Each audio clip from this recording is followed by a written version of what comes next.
मरवा साहब, एक ग्रुप मिला है शाह महमूद कुरैशी साहब से, जिसमें जो है वो तमाम लोग हैं जो IPP में इस्तेहकाम पाकिस्तान पार्टी में चले गए थे इलेक्शन से पहले फवाद चौधरी साहब की क़यादत में। और ये ग्रुप इत्तलात ये है कि कोई तहरीक चलाना चाहता है। तो क्या आप अपने आप को फ्यूचर में इस ग्रुप के साथ देखते हैं? क्या आप समझते हैं कि ये ग्रुप तहरीक चला सकता है? क्या आप समझते हैं कि जो ग्रुप जाकर मिला है शाह महमूद कुरैशी साहब से, ये उन तमाम लोगों को इकट्ठा कर पाएगा जो खान साहब की रिहाई चाहते हैं? और क्या इनका वाकई मकसद ये है कि ये खान साहब की रिहाई का सबब बन सके? मुझे तो अभी आपके तफील पता चला कि ये ग्रुप मिला है शाह महमूद साहब से।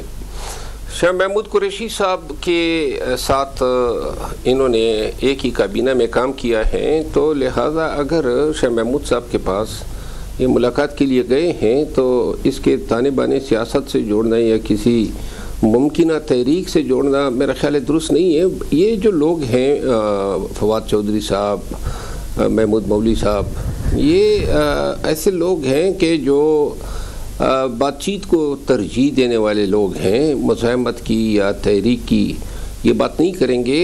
और मेरा ख्याल है कि ज़्यादा से ज़्यादा इसको तो मैं एक खैर सगाली का एक विज़िट समझूंगा जो अपने एक फार्मर कैबिनेट कोलीग के पास गए हैं। तो आप समझते हैं कि खान साहब की रिहाई के लिए कुछ ऐसे लोग भी इकट्ठे हो सकते हैं, चले ये ग्रुप ना हो, आप हों या और लोग हों, कि जो पाकिस्तान तहरीक इंसाफ की क़यादत से हट के कुछ जद्दोजहद करें और पाकिस्तान तहरीक इंसाफ की क़यादत अगर किसी बॉटल नेक पर ले आई है तो ये उससे निकाल सकें? कोई भी अगर खान की रिहाई के लिए तहरीक चलानी है तो वो अगर PTI के प्लेटफॉर्म से नहीं है तो कामयाब नहीं हो सकती है, क्योंकि पाकिस्तान तहरीक इंसाफ मौजूदा वक्त में पॉपुलर तरीन पार्टी है। और इनफरादी तौर पे ये मुमकिन ही नहीं है मेरे लिए या किसी भी दूसरे शख्स के लिए कि अपनी ज़ाती हैसियत में इतना प्रेशर बिल्ड करें या इतने लाखों लोगों को जमा करें। और पाकिस्तान तहरीक इंसाफ के प्लेटफॉर्म से भी बदकिस्मती है कि जो एहतजाजी क़ुव्वत थी पार्टी की वो बड़ी कमज़ोर हुई है।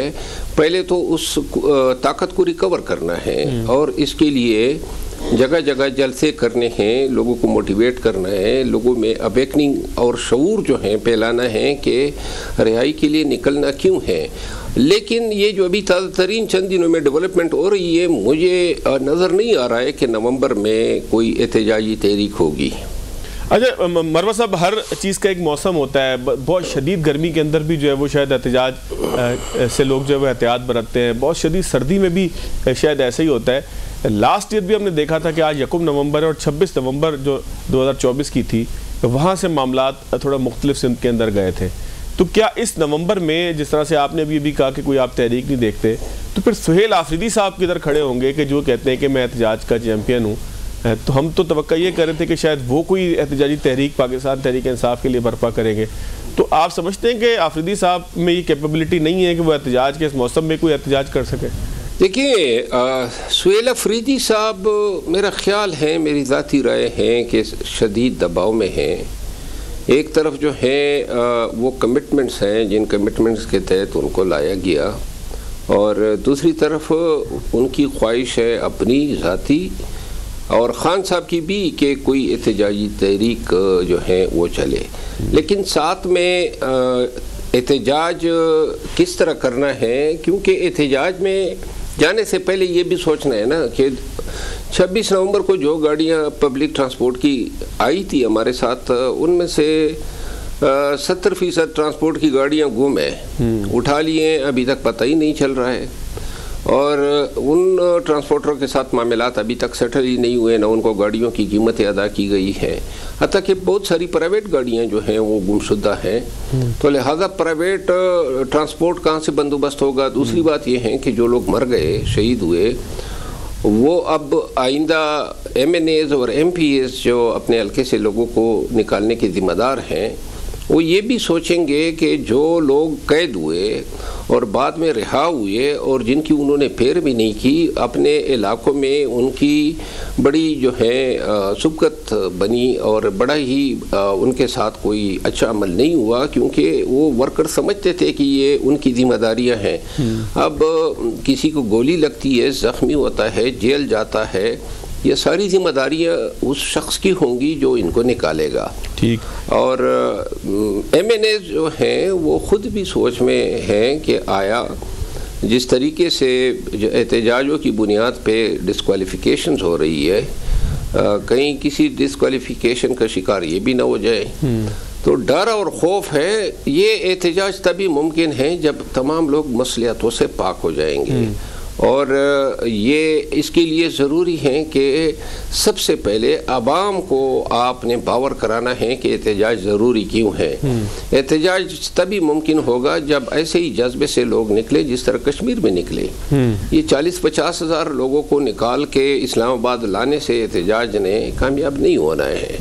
ये जब तक लाखों का मजमा नहीं निकलेगा और लाखों के तादाद में जब लोग इस्लामाबाद में नजर आएंगे तो तब ही इनकी आवाज़ भी सुनी जाएगी और खान रिहा भी होगा। अच्छा मरवा साहब, आपने अभी कहा कि गुज़िश्ता बरस 26 नवंबर को खान साहब की रिहाई का बंदोबस्त हो गया था और फिर वो हो ना सकी, तो क्या आप मुझे बता पाएंगे कि वो कीमत क्या थी कि जो खान साहब ने देनी थी या रियासत ने देनी थी कि जिसकी बुनियाद पे खान साहब ने बाहर आना था? देखिए, रियासत ने तो ये कीमत देनी थी कि अगर लोग आ जाते, तो जो कीमत दी आपको पता है, अभी तक जो हैं वो जो लोग जान से गए उनके वाले से ताने भी मिलते हैं।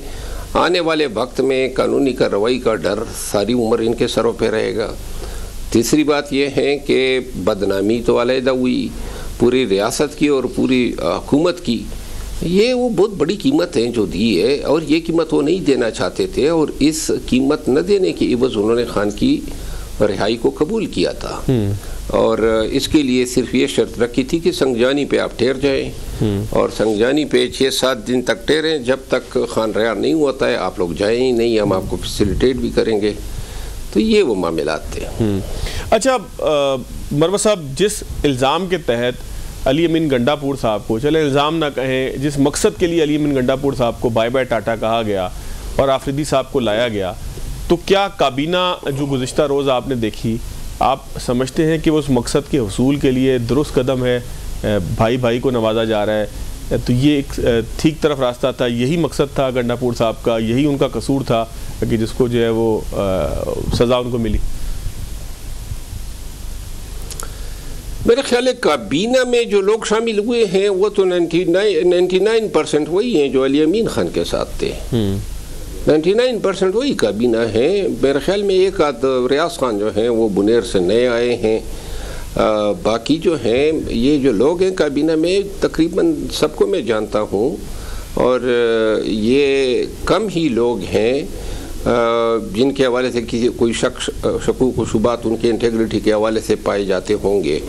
बाकी जो हैं काबीना जो हैं वो पढ़े लिखे लोगों पर मुश्तमिल है, बहुत से ईमानदार वज़रा हैं, और काबीना जो है वो जो उन्होंने सेलेक्ट की है या बनाई है वो तो मेरा ख्याल नहीं है कि मुतनाज़ा है।